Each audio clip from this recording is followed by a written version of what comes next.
벌써 낮 기온이 30도, 31도 오르내리는 여름이 되었습니다. 올 여름도 여러분 건강하시게 잘 지내시고 또 뜨거운 태양 또 잘 활용하시고 또 건강하시면 좋겠습니다. 이 세상의 모든 사람들은 양면성이 있습니다. 얼굴도 있고 뒤통수도 있는 것처럼 장점이 있고 단점이 있습니다. 한 사람 모두에게는 좋은 점, 또 안 좋은 점 이런 것이 다 있어요. 저도 마찬가지, 여러분도 마찬가지입니다. 마치 동전의 양면이 있는 것처럼 우리 모든 사람은 누구나 다 좋은 점, 나쁜 점 있습니다. 좋은 것만 있는 사람도 없고 나쁜 것만 있는 사람도 없습니다. 인생을 살아갈 때 중요한 것은 그러므로 어떠한 면을 더 관심 있게 보느냐, 이것이 그 사람의 가치관이고 인생관이고 그 사람의 인생이 만들어지는 중요한 그런 일이 되게 됩니다. 신약 성경에 보시면은 많은 위대한 믿음의 선배들이 있는데 그 중에 아주 모범적인 믿음의 사람을 한 분 꼽으라면은 오늘 본문에 나와 있는 주인공인 디모데라는 분을 생각할 수가 있을 것입니다. 사도 바울이 대단한 분이죠. 그 대단한 분이 디모데를 믿음의 아들이다 라고 인정할 정도면 디모데가 보통 사람이 아닌 것을 알 수 있습니다. 여러분, 이것을 한마디로 말씀드리면 사도 바울의 눈에 디모데가 들었다는 거예요. 여러분이 인생을 살면서 여러분 눈에 쏙 드는 사람 몇 사람 만나보셨습니까? 인생을 살면서 내 눈에 쏙 들어 이런 사람 만나기가 정말 쉽지가 않아요. 또 반대로 여러분, 다른 사람 눈에 여러분이 쏙 들어서 어떤 은혜를 받거나 어떤 귀한 선물을 받거나 이런저런 일을 해본 적 있으신가요? 여러분 요 근래에 여러분 눈에 쏙 드는 사람 누가 있으십니까? 지금 이름이 기억나고 얼굴이 기억나나요? 우리가 인생을 살면서 눈에 드는 사람 한두 사람만 있어도 행복한 사람입니다. 그런데 이게 생각처럼 말처럼 쉽지 않다는 게 우리 인생 살면서 느끼는 것들이죠. 여러분, 사도 바울이 엄청난 사람이에요. 대단한 사람입니다. 근데 그 사도 바울의 눈에 디모데가 쏙 들었어요. 그래서 그를 믿음의 아들이라고 인정해주고 부르고, 그리고 목회를 자기가 옥에 갇히고 변화가 있을 때 에베소 교회 이런 여러 교회들을 디모데에게 담임 목회를 맡기고 하는 그런 일들이 일어나게 됩니다. 디모데의 어떤 모습이 그렇게 사도 바울의 마음을 사로잡고 바울의 눈에 들었을까요? 여러 가지 있지만 오늘 3절, 4절, 5절 말씀 보시면은 그렇게 말씀하죠. 디모데에게는 청결한 양심이 있었다. 조상적부터 내려오는 믿음의 그런 흐름이 있었다. 그래, 외할머니, 어머니, 디모데에게 흘러가는 믿음의 역사가 있다라고 말씀합니다. 또 디모데 속에 거짓 없는 믿음이 있다. 또 눈물을 흘리는 눈물 있는 사람이다. 이런 것들을 생각하면서 디모데를 높이 평가해주고 믿음의 아들로 인정하는 일이 일어납니다.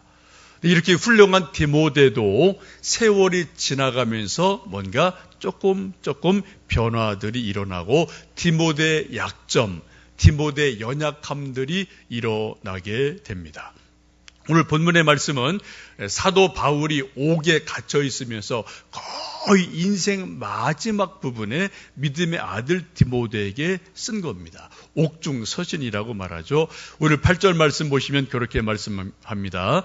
그러므로 너는 내가 우리 주를 증언함과 또는 주를 위하여 갇힌 자 된 나를 부끄러워하지 말고 오직 하나님의 능력을 따라 복음과 함께 고난을 받으라. 지금 사도 바울이 어떻게 있다고요? 갇힌 자가 되어 있다. 옥에 갇혀 있다. 라고 말씀하면서 갇힌 자 된 내가 믿음의 아들 디모데에게 편지한다. 라고 말씀하고 있습니다. 여러분 성경을 읽으실 때 성경을 하나님의 말씀으로 은혜롭게 잘 읽는 아주 중요한 결정적인 일이 한 가지 있습니다. 여러분 성경을 소리내서 읽으시든 눈으로 읽으시든 또 여러 사람이 읽으시든 혼자 읽으시든 교회에서 읽으시든 집에서 읽으시든 뭐 성경책으로 읽으시든 핸드폰으로 읽으시든 하나님 말씀은 다 하나님 말씀이죠. 성경 읽으실 때 정말 여러분이 관심을 갖고 중요하게 여기실 것은 한 장을 읽든 또 10절을 읽든 성경 말씀 읽으실 때 그 말씀에서 키워드를 한두 개 잡아내셔야 돼요. 키워드, 중요한 단어, 중요한 표현, 중요한 한 구절, 이런 것들 여러분이 성경 읽으실 때 딱 뭔가 잡아내셔야 돼요. 눈에 띄어야 돼요. 마음에 느껴지는 게 있으셔야 됩니다. 그래야지 성경 읽기가 되는 것이고, 그 내게 눈에 뜨이고 마음에 다가온 어떤 단어, 어떤 구절, 이것이 묵상의 주제가 됩니다. 적용의 포인트가 되는 거예요. 이게 없으면은 아무리 성경을 많이 읽어도 그냥 글씨 읽은 것에 불과합니다. 나쁜 건 아니에요. 그러나 아쉽다는 거예요. 여러분, 지금 우리 함께 3절부터 14절까지 말씀을 쭉 같이 읽었습니다. 이 같이 읽으신 하나님 말씀 가운데 여러분에게 다가오는 소위 키워드, 중요한 구절, 중요한 단어가 있다면 여러분에게 어떠한 것으로 여러분은 생각을 하십니까? 저는 그 중요한 말씀이 6절에 있다고 저는 개인적으로 이 말씀을 읽으면서 깨닫고 생각을 했습니다. 6절에 이렇게 말씀합니다. 그러므로 내가 나의 안수함으로 내 속에 있는 하나님의 은사를 다시 부릴 듯하게 하기 위하여 너로 생각하게 하노니 라고 사도 바울이 말씀하고 있습니다. 사도 바울이 옥중에서 그 노년에 계신 사도 바울께서 마지막 혼신의 힘을 다해서 편지를 쓰고 있어요. 그 편지 쓰는 이유가 뭐라고요? 바로 6절이 핵심적인 내용입니다. 그러므로 앞에 있는 것을 다 받는 말씀이죠. 그리고 내가 나의 안수함으로 내 속에 있는 하나님의 은사가 다시 디모데 내 속에서 불일 듯 일어났으면 좋겠다. 이것을 생각하게 하려고 이 편지를 쓴다라고 바울이 말씀하고 있습니다. 여러분, 사도 바울이 디모데를 믿음의 아들로 인정을 하고 자기 목회 후계자로 세운 거죠. 그때 어느 날 사도 바울께서 디모데 머리에 손을 얹고 안수기도를 해주신 일이 있다는 거예요. 그때 하나님의 은사가, 성령의 은사가 강력하게 디모데에게 임했음을 지금 사도 바울이 말씀하면서 그것을 다시 생각해 봐라 라고 지금 권면을 하고 있습니다. 여러분, 사도 바울은 엄청난 하나님의 사람인데 이분이 다메섹에서 부활한 예수님을 만나죠. 그리고 눈이 멉니다. 3일간 식음을 전폐합니다. 다메섹 어느 집에 들어가게 되죠. 그때 하나님께서 아나니아라는 사람을 보내어 주셔서 바울에게 안수를 해주게 말씀을 하셔요. 그때 아나니아가 두려운 마음으로 갔지만 하나님이 가라니까 가서 이제 바울의 머리에 손을 얹고 내가 하나님의 이름으로 안수한다라고 안수기도를 해줍니다. 그때 바울에게 어떤 일이 일어나죠? 그때 멀었던 눈이 뜨여져요. 눈에서 비늘 같은 것들이 떨어지면서 눈이 다시 밝아지는 놀라운 신비 체험을 합니다. 병 낫는 체험을 해요. 여러분, 우리 사람이 몸을 가지고 사는 동안에 병들 때가 있는데 이 병이 약으로도 낫고 의사를 통해서도 낫습니다만 하나님의 능력으로 병 나을 때가 있거든요. 우리 몸이 하나님의 은혜로 병 나은 것을 체험한 사람들은 강렬한 은혜를 온 몸으로 체험한 거예요. 그리고 평생 이 은혜가 계속되게 됩니다.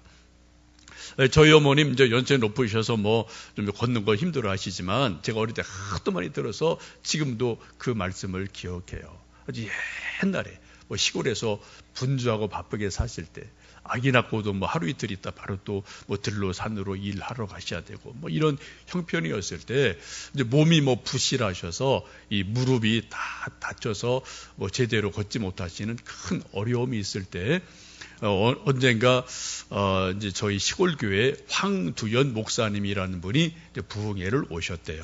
저는 그분 뭐 얼굴은 기억 안 납니다. 이름은 기억나요. 어머님이 하도 말씀하셔서. 대개 부흥회 강사 오시면 저희 집 사랑방에 이제 모시고 교회 가까우니까 이렇게 좀 묵었던 일들이 있습니다. 저도 몇 분 기억나는 분이 있습니다. 그때 이제 이분이 여러 가지 이제 말씀 전하고 은혜를 전하는 가운데 어머님 마음속에 저분에게 안수 기도를 받으면 내 병이 낫겠다. 그런 믿음이 생기신 거예요. 소망이 생기신 거예요. 근데 이게 또 뭐 마음대로 잘 안 되죠. 그러니까 미루다가 마지막 날 이제 새벽 기도 끝나고 오전 성경 공부 끝나고 점심 드시고 떠나는 그 시간에 근데 이분이 이 마루 위에서 점심 드시고 일어나서 신장로로 나가면 다시 좀 영원히 만날 기약이 없는 순간이죠. 이때 저희 어머니 마음에 간절함이 있어서 식사하고 떠나기 직전에 목사님 제가 좀 다리가 이리저리 아픕니다. 목사님이 한번 안수 기도해 주시면 나을 것 같은 마음이 있습니다. 그러니까 이제 목사님이 이제 뭐 다 기도해 주시는 분들이니까 기도합시다 하고 이제 그 텐마루에 걸터 앉아서 저희 어머님에게 이제 손을 얹고 안수 기도를 해 주셨대요. 뜨겁게 간절하게 기도해 주셨겠죠. 근데 기도하는 순간 성령이 강력하게 임하면서 코피가 턱 터지라는 거예요. 뜨거운 불이 확 임하면서요.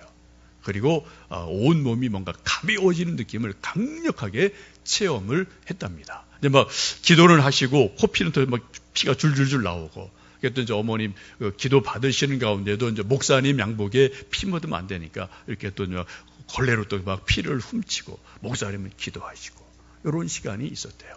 그때 성령의 역사하심을 경험하면서 어머님 다리 치유되셨어요. 한평생 건강하게 사셨습니다. 이제 뭐 90대시니까 또 이제 뭐 연약하건 어떨 수 없는데 그런 얘기를 제가 하도 많이 들어갖고 제가 황두연 목사님 얼굴은 기억이 안 나요. 제가 어릴 때니까. 근데 그분 성함은 제가 기억을 하고 있습니다. 혹시 여러분 가운데도 크든 작든 내 몸이 병들었을 때 누가 안수기도 하든 내가 개인이 간절하게 하나님 앞에 기도했을 때 성령의 은사로 내 병든 몸이 치유되는 것을 경험한 분들이 있으실 겁니다. 이건 엄청 강력한 거예요. 여러분 혹시 병이 연약한 분 계십니까? 여러분 몸이 연약한 분 계십니까? 하나님의 은혜를 구하고 성령의 은사로 치유를 경험하는 역사 있기를 주님의 이름으로 축복합니다. 사도행전 19장을 보시면 이런 하나님의 은사를 체험했던 사도 바울이 복음 전도를 쭉 하다가 에베소에서 전도할 때 그때 희한한 일들이 일어나요. 그때 뭐 옛날에 병든 사람, 귀신 들린 사람 참 많을 때잖아요. 옛날에. 그때 어떤 때는 사도 바울이 몸이 하나니까 여기저기 다 못 가요. 그러면 사도 바울의 이 손수건을 가져다가 병자 위에 놓으면은 병자가 일어났습니다. 귀신이 떠나갔습니다. 이게 사도행전 19장에 나오는 말씀이죠. 여러분 저를 위해 좀 기도해 주세요. 만약 이 제 손수건이 누구 머리에 닿다, 누구 몸에 닿다, 그 사람의 병이 낫다, 이런 일이 일어나면은 우리 교회 부흥은 뭐 불같이 되겠죠, 그죠? 하나님이 하시면은 하실 수 있어요. 제가 여러분에게 가끔 저는 안수해요. 매번 안 합니다. 가끔 안수할 때 있어요. 또 믿음으로 안수합니다. 또 여러분의 손을 여러분 머리에 얹고 여러분이 안수하셔도 돼요. 왜? 우리 하나님의 믿음의 사람이기 때문에 하나님 은혜를 구하며 여러분 자녀들에게 특별히 안수해 주시고요. 이런 것도 너무나 중요한 일이 될 줄로 믿습니다. 이러한 대단한 사도 바울이 디모데에게 안수를 해줬어요. 그때 하나님의 은사가 강력하게 임했다라고 성경은 말씀을 합니다. 하나님의 은사, 성령의 은사는 크게 여러 가지가 있는데 고린도전서 12장 보시면 지혜의 말씀, 지식의 말씀, 믿음, 병 고치는 은사, 능력 행함, 영 분별, 예언, 방언, 통역함, 이런 은사들이 있음을 말씀을 합니다. 로마서 12장에 보시면은 우리가 각각 받은 은사가 다르다고 말씀하시면서 예언하는 것, 섬기는 것, 가르치는 일, 위로하는 일, 구제하는 일, 다스리는 일, 긍휼을 베푸는 일, 이러한 많은 것도 성령의 은사다라고 말씀을 합니다. 우리 많은 사람들이 오해하기 쉬운 것은 방언이나 병 고치는 것이나 귀신이 쫓겨나가는 이러한 현상이 확 드러나는 것들은 성령의 은사로 인정을 하는데, 반대로 누군가를 섬기는 일, 굳은 일을 하는 일, 긍휼을 베푸는 일, 이런 것들은 은사라고 생각하지 않는 경우가 참 많이 있습니다. 쉽게 말씀드리면 교회에서 설거지 잘하는 사람, 청소를 열심히 하는 사람, 눈에 보이지 않지만 운전하는 사람, 이런 사람이 다 성령의 은사로 한다는 거예요. 여러분, 이런 분들 정말 소중한 분들입니다. 앞에서 드러나는 것 하는 것도 아주 중요한 일이에요. 그러나 드러나지 않게 아무도 안 보는 데서 섬기고 굳은 일을 하는 게 뭐라고요? 그게 성령의 은사다라고 로마서는 분명하게 말씀을 하고 있습니다. 디모데에게 사도 바울께서 안수할 때, 디모데는 목회자이기 때문에 아마도 지혜의 말씀, 지식의 말씀, 가르치는 은사, 이런 것들이 강력하게 임하였고 영혼을 사랑하는 뜨거운 마음이 디모데의 마음속에 임했음에 틀림이 없어요. 세월이 한참 흘러갔습니다. 이제 바울은 옥에 갇혀 있습니다. 디모데 혼자 목회하고 있어요. 오늘 7절 말씀 보시면은 사도 바울의 귀에 들려온 소식이 지금 디모데가 어떻다고요? 두려워하는 마음에 휩싸여 있다라고 말씀하고 있어요. 옛날 디모데가 아니라는 거죠. 지금 믿음도 식었고 매너리즘에 빠져버리고 뭔가 두려움 속에 있다라고 말씀을 합니다. 이 디모데가 뭔가 두려운 마음에 사로잡혀 있는 이유를 우리가 디모데 전후서를 보면은 몇 가지를 추측할 수가 있습니다. 하나는 6장에 있고 5장에 있는 것처럼 디모데는 건강이 좀 안 좋으신 분이에요. 그래서 늘 위장이 안 좋아서 고생하는데, 그래서 사도 바울이 물만 먹지 말고 포도주로 조금씩 먹어라, 약으로 좀 먹어라, 그런 권면의 말씀을 하죠. 또 데마 알렉산더라는 사람이 바울을 배신하고 욕하고 비난하고 떠난 일들이 있습니다. 이게 디모데에겐 충격이죠. 그 대단한 사도 바울도 등을 돌리고 욕하고 비난하고 떠나는 사람이 있구나, 하물며 나랴, 이런 어떤 위축되는 마음이 디모데에게 있게 됩니다. 디모데전서 6장 4절 보시면 그런 말씀을 이렇게 말하죠. 그는 교만하여 아무것도 알지 못하고 변론과 언쟁을 좋아하는 자니 이로써 투기와 분쟁과 비방과 악한 생각을 하는 사람들이 있어서 다툼이 일어난다라고 말씀하고 있어요. 지금 디모데가 목회하는 교회에 이런 일들이 있다는 거예요. 막 언쟁이 일어나고 다툼이 일어나고 시기 질투가 있고 뭔가 비방의 일들이 일어나기 때문에 지금 디모데가 많이 마음이 위축되어 있고 두려운 마음이 있다. 이것을 지금 사도 바울이 감지를 하고 그리고 지금 이 말씀을 써서 보내게 됩니다. 7절에 그렇게 말씀하죠. 하나님이 우리에게 주는 것은 두려워하는 마음이 아니요 오직 능력과 사랑과 절제하는 마음이다. 두려워하지 마라 라고 지금 디모데를 권면하고 있습니다. 여러분, 믿음의 큰 선배인 사도 바울께서 지금 두려운 마음에 위축되어 있는 디모데에게 권면하고 다시 믿음이 회복되기 위해서 권면하는 가장 좋은 그 해결 방법이 무엇인가요? 운동해라, 권력자를 찾아가라, 돈 많이 모아둬라, 이런 얘기 안 해요. 본질로 돌아갑니다. 본질로 돌아가요. 그 본질이 어디예요? 6절에 있는 말씀이에요. 내가 이전에 너에게 안수할 때 하나님의 은혜가 강력하게 임했는데 다시 그 하나님의 은사가 불일듯 일어나도록 생각을 해라. 그리고 그 하나님의 은사를 회복해라. 불같이 뜨거워지도록 해라. 라고 지금 강력하게 권면을 하고 있습니다. 여러분, 우리 인간은 하나님의 형상대로 지음받은 영적인 존재입니다. 몸도 있어요. 우리 인간이 인생이 잘 되어지는 원리는 아주 분명합니다. 사도 요한께서 말씀하신 것처럼 사랑하는 자여 내 영혼이 잘됨 같이 범사가 잘되고 강건하기를 원하노라. 이게 순서예요. 뭐가요? 영이 잘 돼야 돼요. 그 다음에 혼과 범사가 잘 돼야 돼요. 그 다음에 육체가 강건하셔야 돼요. 여러분, 이것은 거꾸로 올라갈 수가 없어요. 힘든 겁니다. 물이 위에서 아래로 흘러가는 것처럼 우리 인간이라는 존재는 영을 가진 존재기에 우리 속사람 영이 강건하면은 세상이 아무리 힘들고 어려워도 그걸 이겨낼 힘이 있어요. 하나님의 능력이 그 안에 있거든요. 근데 우리 영혼이 피폐해지고 영혼이 바짝 말라 있으면은 세상이 아무리 좋고 환경이 아무리 좋아도 우리 속사람은 늘 불안합니다. 또 목마릅니다. 그런 일들이 일어나거든요. 지금 사도 바울이 강력하게 말씀하기를 내가 이전에 안수할 때 하나님의 은사가 임했던 것처럼 다시 뜨겁게 불일듯 그것을 다시 한번 일으켜 세우도록 해라 라고 생각하게 하려고 편지 쓴다라고 말씀을 하고 있습니다. 여러분, 차가 아무리 좋은 차, 외제차, 아주 좋은 차여도 여러분 기름 떨어지면 차 못 움직입니다. 소위 이제 앵꼬 난다고 그러죠. 옛날에 그런 일 참 많았어요.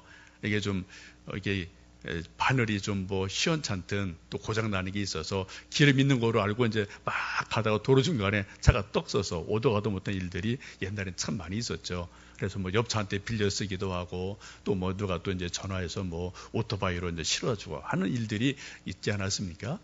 여러분, 우리 몸이 아무리 훌륭하고 건강해도 우리 영 속에 성령의 기름 부으심이 없으면 하나님의 일에는 아무것도 할 수가 없어요. 세상의 일은 많이 할 수 있겠지만 하나님의 일은 젬병이가 될 수밖에 없습니다. 여러분, 우리 인간에서 가장 중요한 것은 영이에요. 영, 스피릿. 요 영이 살아나면은 환경이 어떻든 세상이 어떻든 다 이겨나갈 믿음도 용기도 능력도 하나님이 부어 주십니다. 영이 말라 있으면은 세상에 많은 것이 되는 것 같은데 결국 되는 거 아무것도 없어요. 거기서 뱅뱅뱅 돌 뿐입니다. 여러분, 총이나 포탄, 대포 이러한 것들이 터지려면, 폭발하려면 어디를 때려줘야 되나요? 내관이라는 게 있죠. 그 끝에, 그죠? 뿔쭉 튀어나온 고리를 땅 때려줘야지 총알이 슝 하고 나가는 거예요. 또 대포가 발사를 하게 됩니다. 93년도에 강원도의 한 예비군 훈련장에서 좀 기가 막힌 일이 있었습니다. 동원 예비군들 며칠씩 가서 이제 훈련하는 일들이 옛날에 있었어요. 예비군들 다 뭐 아저씨들 뭐 그냥 뭐 그렇죠. 그냥 훈기 다 빠지고요. 요 포대 예비군 훈련을 하게 되는데 포 사격을 하는데 오랜만에 부대 온 그 예비군들이 이런저런 얘기하다가 심심하니까 그런 얘기를 했어요.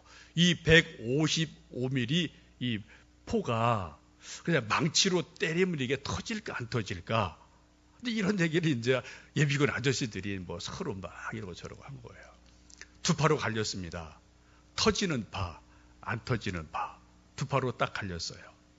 예비군들이 막 이제 감론을박을 하다가 안 터진다는 파에 주장하던 한 사람이 이거 안 터져, 때려도 안 터져, 안 터진다니까 한번 해볼까? 그래서 손망치를 가지고 155mm 포를 두드렸어요. 어떻게 됐을까요? 저 신문 기사입니다. 포 터졌어요. 19명 이상이 현장에서 죽었습니다. 여러분, 대포도요, 손망치로 때리면 터져요. 뇌관을 때리면 터진다고요. 우리 인생도 마찬가지입니다. 우리 영혼이 하나님의 말씀으로 때려지면, 성령의 은사로 우리 영혼이 충만해지면 하나님의 은사로 우리 영혼이 뜨거워지면 우리 인생 모든 문제는 하나님이 해결해 주셔요. 하나 하시는 방법이고 하나 하시는 일들이 있단 말이죠. 여러분, 이것저것 우리 할 일 참 많습니다. 다 중요해요. 그러나 우리 하나님 믿는 사람에게 가장 중요한 일은 내 영혼이 하나님의 말씀으로 충만해지는 것. 내 영혼이 성령의 은사로 충만해지는 것. 마치 지각 없는 예비군 아저씨가 망치를 가지고 대포 고기를 때려서 폭발했던 것처럼 내 영혼이 폭발하는 은혜가 임하게 되면은 여러분, 우리 인생의 모든 것들은 하나님이 해결하시는 일이 있을 줄로 믿습니다. 여러분, 이 부분에 집중을 하셔요. 지금 사도 바울이 디모데 후서를 쓴 이유도 그겁니다. 내가 이전에 너에게 안수할 때에 하나님의 은사가 강력하게 임하지 않았느냐, 불같이 임하지 않았느냐. 지금 세월이 지나서 바울은 옥에 갇혀 있어요. 디모데는 홀로 두려움 속에 갇혀 있습니다. 그 모습을 보고 권면하면서 내가 그것을 다시 너로 생각나게 하려고 이 편지를 쓴다라고 말씀을 합니다. 여러분, 6월 6일, 7일, 8일 목금토 저녁 시간에 유은호 목사님 강사로 모시고 성령을 받아라 라는 주제로 말씀 사경회를 하게 됩니다. 제가 간단하게 한두 번 말씀드렸듯이 이분은 성령 체험이 아주 강력한 분이에요. 또 나름대로 신학 공부한 분이라 이론적인 것도 잘 준비가 되어 있는 분이기도 합니다. 여러분, 강사님 위해서 기도해 주시고요. 열흘 남았습니다. 또 여러분도 시간을 미리미리 다 스케줄 정리하시고 저녁 8시부터니까 미리미리 좀 땡겨서 정리하시고 8시 조금 전에 오셔서 기도하시고 찬송 부르고 준비된 마음으로 말씀을 들어서 무엇보다도 우리 속사람 영혼이 불같은 은사로 회복이 되어지고 은혜 받는 그런 놀라운 일들이 있도록 그런 성령의 역사하심, 불같은 역사가 있기를 축복합니다. 여러분 기도해 주시고요. 사모해 주시고요. 또 전단지 가지고 좀 여러분들에게 돌려주시면서 함께 은혜 받는 은혜가 있기를 주님의 이름으로 축복합니다.